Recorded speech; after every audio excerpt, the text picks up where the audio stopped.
Hello বন্ধুরা, আজ আমরা আলোচনা করব এমনই এক ক্রিকেটারের জীবনী নিয়ে যিনি একটা সময় হতে চেয়েছিলেন একজন প্রকৌশলী, কিন্তু হয়ে গিয়েছেন একজন ক্রিকেটার। তিনি ক্রিকেটের মাঠে কখনো বনে যান খলনায়ক, আবার কখনো হয়ে যান নায়ক। কি ভাবছেন কার কথা বলছি ভারত জাতীয় দলের অন্যতম স্পিন বোলার রবিচন্দ্রন অশ্বিনের কথা। বন্ধুরা, আজ আমরা রবিচন্দ্রন অশ্বিন সম্পর্কে এমন কিছু তথ্য আপনাদের জানাবো যা হয়তো আপনারা আগে কখনো শুনেননি। তাহলে চলুন দেরি না করে শুরু করা যাক।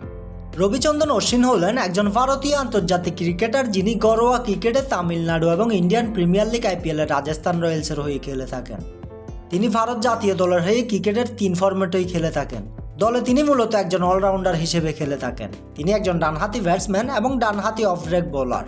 এছাড়াও বর্তমান ক্রিকেট বিশ্বে ক্যারাম বল নিক্ষেপের জন্য তিনি বেশ সুপরিচিত। তার উচ্চতা 6 ফুট 2 ইঞ্চি এবং ওজন 75 কেজি। তার জার্সি নাম্বার 99। অশ্বিন 1986 সালের 17 সেপ্টেম্বর ভারতের চেন্নাইয়ের তামিলনাড়ুতে জন্মগ্রহণ করেন। তার বাবার নাম রবিচন্দ্রন, যিনি ভারতের ঘরোয়া ক্রিকেটে একজন ফাস্ট বোলার হিসেবে খেলতেন। তার মায়ের নাম চিত্রা। অশ্বিন 2011 সালের 13 নভেম্বর তার বাল্যকালের বান্ধবী প্রীতি নারায়ণকে বিয়ে করেন।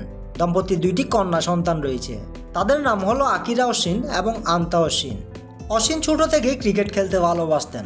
তিনি পদ্মশাসা ত্রিভালা ভবন এবং সেন্ট ফ্লিট স্কুল থেকে তার প্রাথমিক পড়াশোনা শেষ করেন। স্কুলে তিনি একজন ব্যাটসম্যান হিসেবে স্কুলের ক্রিকেট দলে খেলতেন। একবার স্কুলে একটি ম্যাচ খেলার সময় তিনি নিতম্বের হাড়ে চোট পান।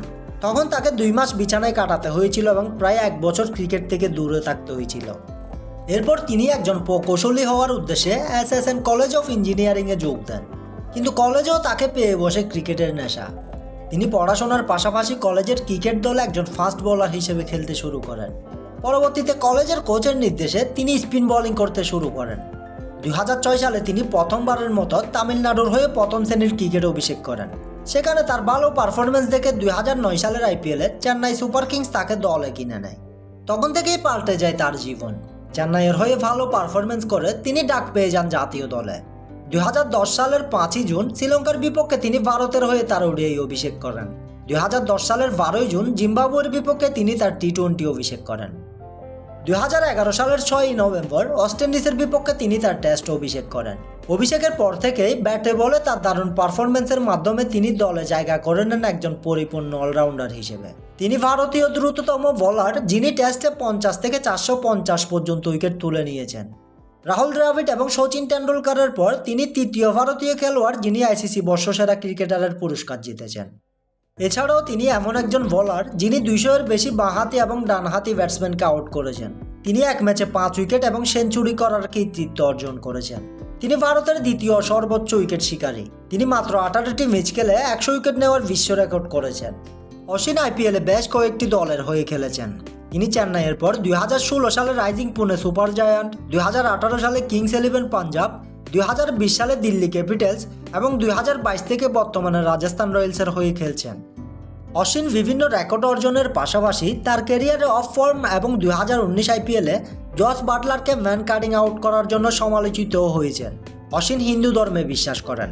তিনি মুভি এবং ফুটবল দেখতে বেশ ভালোবাসেন। তার প্রিয় ক্রিকেটার সচিন তেন্ডুলকর ও প্রিয় বোলার শেন ওয়ার্ন। বর্তমানে তার মোট সম্পদের পরিমাণ প্রায় 15 মিলিয়ন। তিনি টুইটার এবং ইনস্টাগ্রামে সক্রিয় থাকেন। টুইটারে তার 10.9 মিলিয়ন এবং ইনস্টাগ্রামে 3.9 মিলিয়ন ফলোয়ার রয়েছে। বন্ধুরা, আজ এ পর্যন্তই। রবিচন্দ্রন অশ্বিনকে নিয়ে যদি আপনাদের আরও কিছু জানার থাকে তাহলে অবশ্যই আমাদের কমেন্ট বক্সে কমেন্ট করে জানাবেন। আশা করি আমরা আবার ফিরব নতুন আরেকটি ভিডিও নিয়ে। আমাদের ভিডিওটি সম্পূর্ণ দেখার জন্য